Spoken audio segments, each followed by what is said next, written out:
Isi naskah kuna Amanat Galunggung. Islam dan Arab bukanlah ancaman.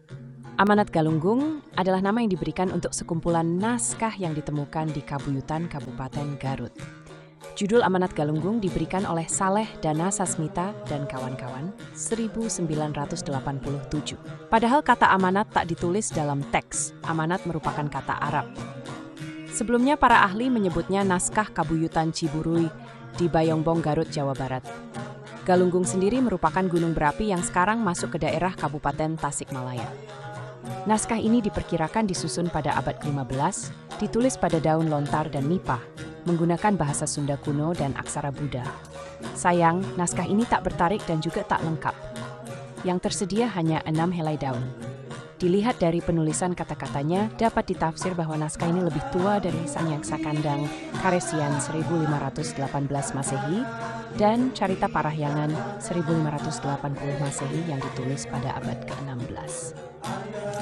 Dalam Amanat Galunggung, ejaannya ditulis Kwalwat, Guareng, Anoam, dan Hamwa, yang di dalam Carita Parahyangan dieja Kolot, Goreng, Anom, dan Hamo. Naskah ini menarik perhatian Hole, Brandes, Pleite, dan Purbacaraka.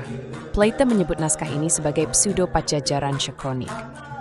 Kemudian para sarjana Indonesia mengatakan bahwa data sejarah yang terkandung dalam bagian awal naskah sesungguhnya hanya merupakan pengantar ke arah fungsi teks sesungguhnya, yakni sebagai pelajaran keagamaan yang disampaikan Rakrian atau Rakeyan Darmasiksa.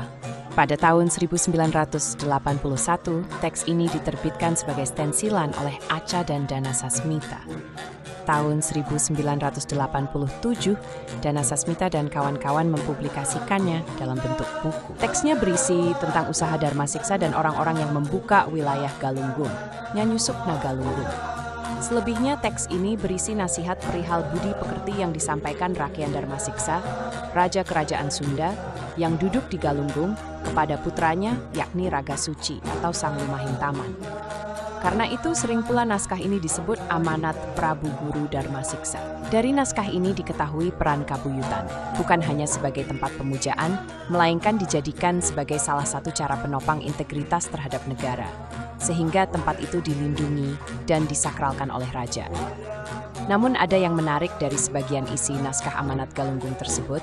Di situ menyebutkan bahwa ada beberapa ancaman yang harus diwaspadai agar Kabuyutan jangan sampai jatuh ke tangan bangsa lain. Dalam naskah disebutkan, jaga benang na Kabuyutan ku Jawa, ku Baluk, ku Cina, ku Lampung, ku Sakalik mulia na kulit lasun, di jarian Madano Raja Putra Antuk na benang ko Sakali.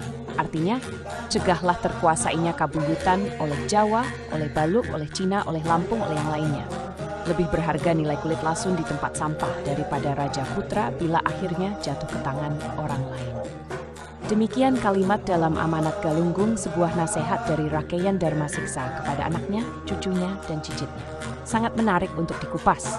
Mengapa Islam dan Arab tidak disebut di awal sebagai ancaman?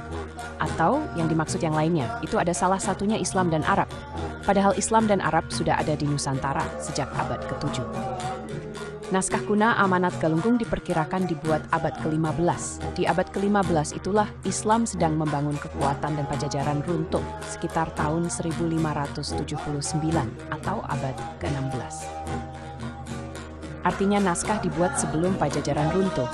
Namun di abad itulah justru Demak sedang gencar-gencarnya membangun sebuah kekuatan. Kesultanan Demak berdiri dan memisahkan diri dari Majapahit pada perempat akhir abad ke-15 setelah Majapahit mengalami kehancuran atau kemunduran. Seperti yang kita ketahui semua dalam sejarah resmi, akibat ulah Demak yang mengajak Cirebon dan berhasil menguasai atau merebut wilayah Banten dari tangan Pajajaran, bahkan hingga sampai berhasil merebut pelabuhan Sunda Kelapa. Lalu apakah benar mereka ingin mengislamkan Nusantara atau justru sebaliknya, Islam hanya dipakai kedok belaka atau politik kekuasaan untuk bisa menguasai Nusantara? Jika Islam dan Arab tidak disebut sebagai ancaman oleh naskah kuna Amanat Galunggung, artinya yang menghancurkan Kabuyutan Sunda bukanlah Islam dan Arab. Sudah jelas siapa yang dimaksud dalam naskah tersebut.